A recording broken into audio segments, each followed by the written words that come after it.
YouTube, and welcome to Pete 717. And there's another episode. Beautiful, beautiful day in PA. We're gonna hit high 70s today, like 78, 79. Just beautiful sky. Nice Sunday. And I'm recording this preview for the video that I already shot through the week. So first episode's gonna be about the brakes. All of a sudden I was driving Friday home, and the brakes started squeaking like crazy, like embarrassing. Like, we're gonna fix that situation right there. We're gonna take it for a test drive, and it's the break-in process. So we're at 800 plus miles, I think 850, 860 miles right now, and coming to 1,000. Again, end of the week we're gonna do the oil change, full synthetic, and start tuning the car. So that's the update. Stick around. Thank you for watching. Subscribe if you're not subscribed yet, and let's get this show going, rolling. Thanks.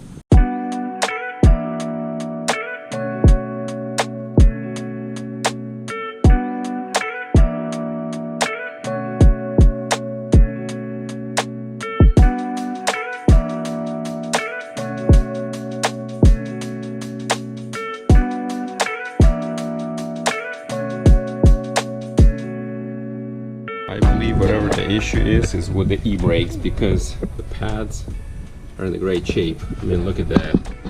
They're pretty much new. So the e-brake is inside.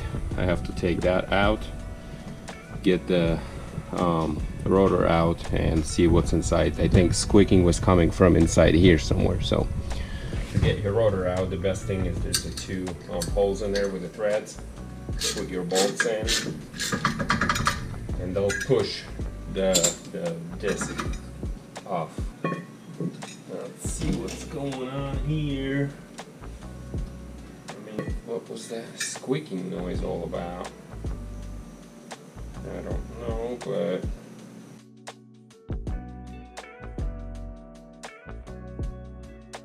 I don't see anything falling apart or damaged. Why was it making noise? You know what I mean? Like I'm driving and it's like, and if I pull the e-brake out, like I touch the e-brake, kind of goes in and out, and you can definitely tell it's an e-brake. But why do I not? I thought maybe, you know, they came apart or something broke. Or also, here's another thing: as I was driving all the time, I can hear it clicking in the suspension, and I couldn't figure out what. But now, since it's all out, see this arm right here, aftermarket. Look at that bolt. See this thing? This is what was making noise the whole time I'm driving.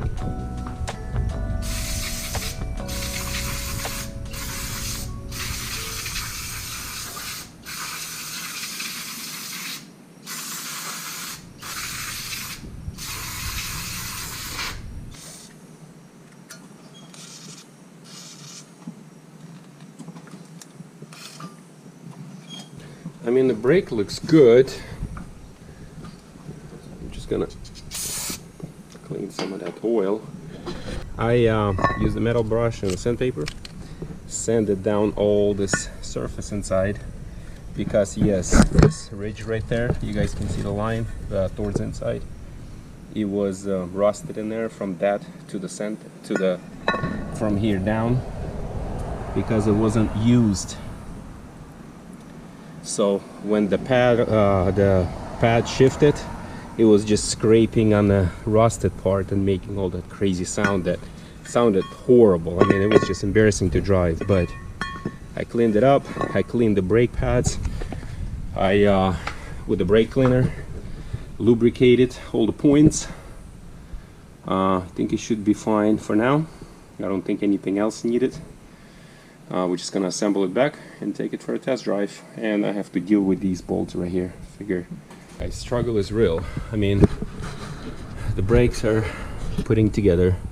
I did the bolts on suspension on the sway bar, and of course broke one bolt completely off because it was the threads were so rusted, and somebody maxed them out all the way into the non-threaded area, so I couldn't undo it, so it broke.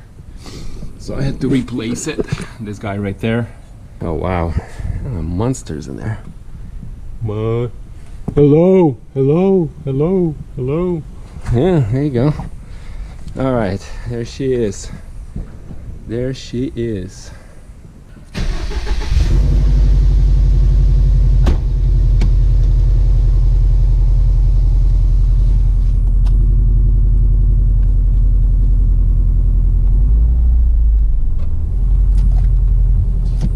The brakes work. Okay. See, that's quick.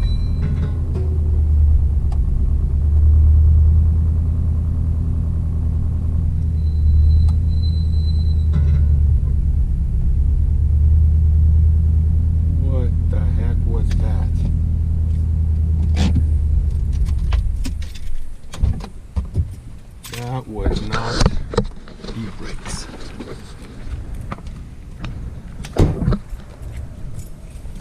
What was that sound? Oh boy. It's just like something bad.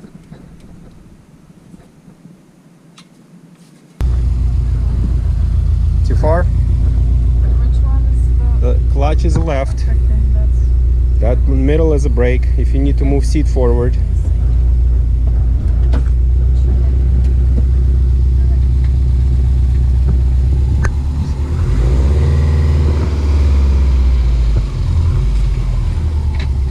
Yeah, there you go.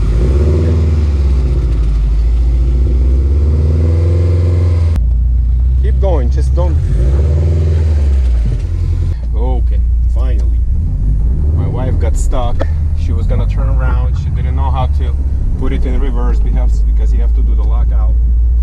She got stuck, got in the curb. She was keep putting it in the sixth.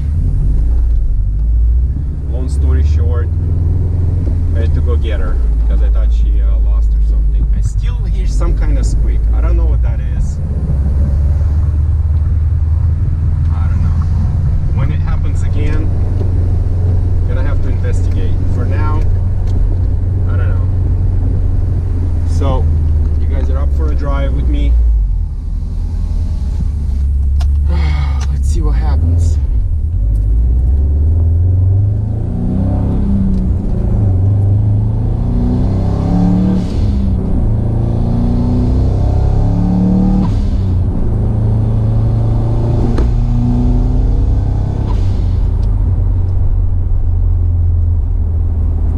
Intake, when it sucks the air, it's so loud. The Grim speed intakes, they're just monstrosity. When they just pull the air in, it's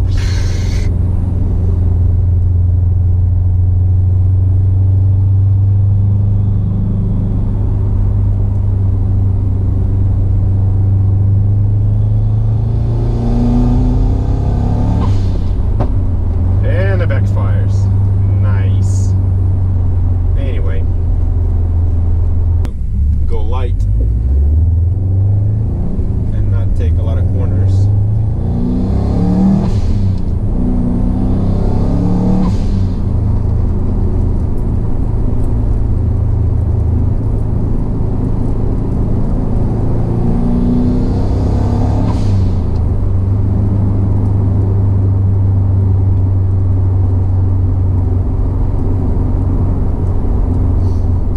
Break-in, my tuner put a limit of 12 psi for me right now, so I can't boost any more than 12, and our goal is 26, so ways to go.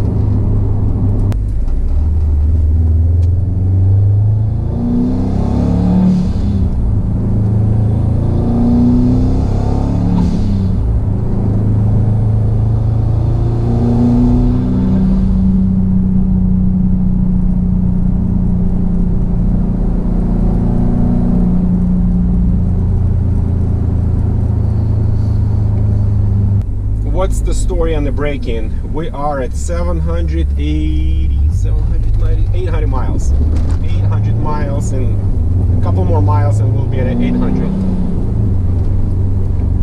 The goal is 1,000 miles for break-in. Once we make it to 1,000 miles, we're doing another oil change.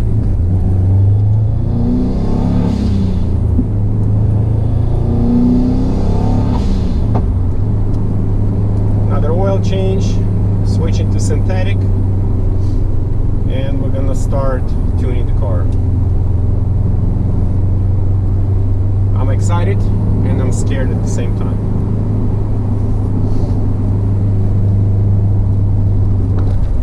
See what's gonna happen. There you go, 799.9, 800 miles. Good stuff, good stuff. And another video session of overlay. So I decided to install overlay on the taillights.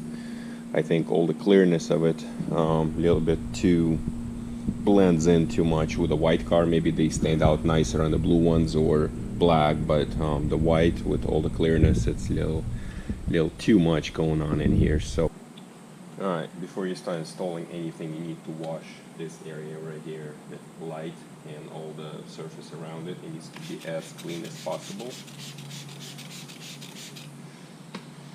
There you go, just like that.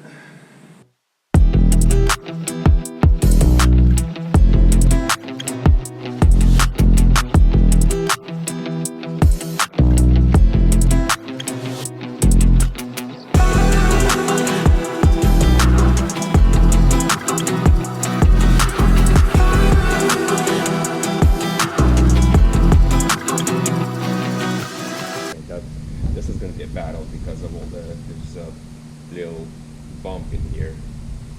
This is going to be a battle. This is easy, so you got it right.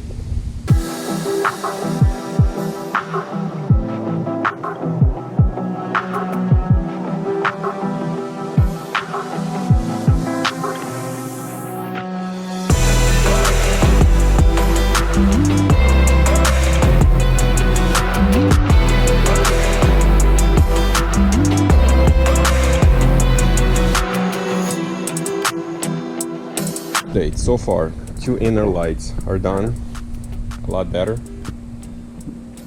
Made a little boo-boo right here, but maybe I'll just cut a small little piece and just put it over, but it's not noticeable from here. Anyway, it looks a lot better. Now we're gonna work on these guys. Here's a bump in here, right here. There's a bump, and that's gonna be a pain in the butt. That's when you need a hair dryer to hit it up the film so it can take the shape of this bump in this and kind of gap right there.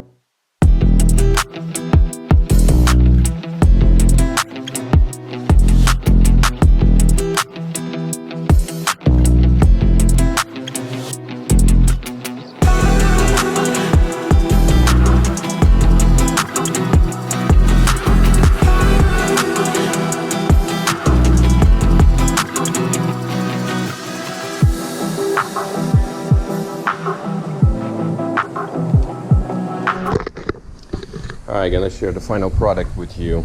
This is it right here. Little crease right here in the beginning. My tips to you guys is use a hair dryer or the heat gun, not too hot. Hair dryer is doing just fine. 8 seconds, hit up and then stretch. If you put a crease on, just hit it up and try to use squeegee your finger and get that crease out. This was on the beginning before I start using a heat gun, and then afterwards it took a shape, and you keep working it, keep a little bit at a time. First in the beginning you'll get super discouraged and you just want to rip that whole thing off and throw it away in the trash. Don't do it, continue going. Worst case, it's just not gonna happen, you know. But as you keep working on it, because this lip right here, this little shape, and it seems like in the middle of it seems like nothing's gonna work, you just have to give up and just throw it away. I mean, but you keep working 1 inch at a time, come back, spray some more inside so it doesn't dry out, keep going, spray some more, peel back, heat it up, keep working, and I don't know, about 15 20 minutes, and there she is. All right, now I'm gonna work on the other side. Yeah, there you go.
Struggle was real, but it's doable. It takes patience. You need patience with that. If you don't have them, yeah. There's a couple of things I cut a little too short and a couple of wrinkles in here. I mean, that other side came out better. I think I was a little bit too confident on the driver's side, but overall, from 6 feet away, it looks excellente. I mean, even from here, it looks good. Yeah, there's a little wrinkle in here, and I cut in a little, and then a couple of wrinkles here on the top. Overall, I'm happy with the outcome. Tell me what you guys think. I guess we're gonna wrap up this episode for this weekend. Next one is 1,000-mile oil change, and we'll start getting files from the tuner and start tuning this guy full send. So thank you for watching, stay subscribed, and I'll see you in the next one. Thank you.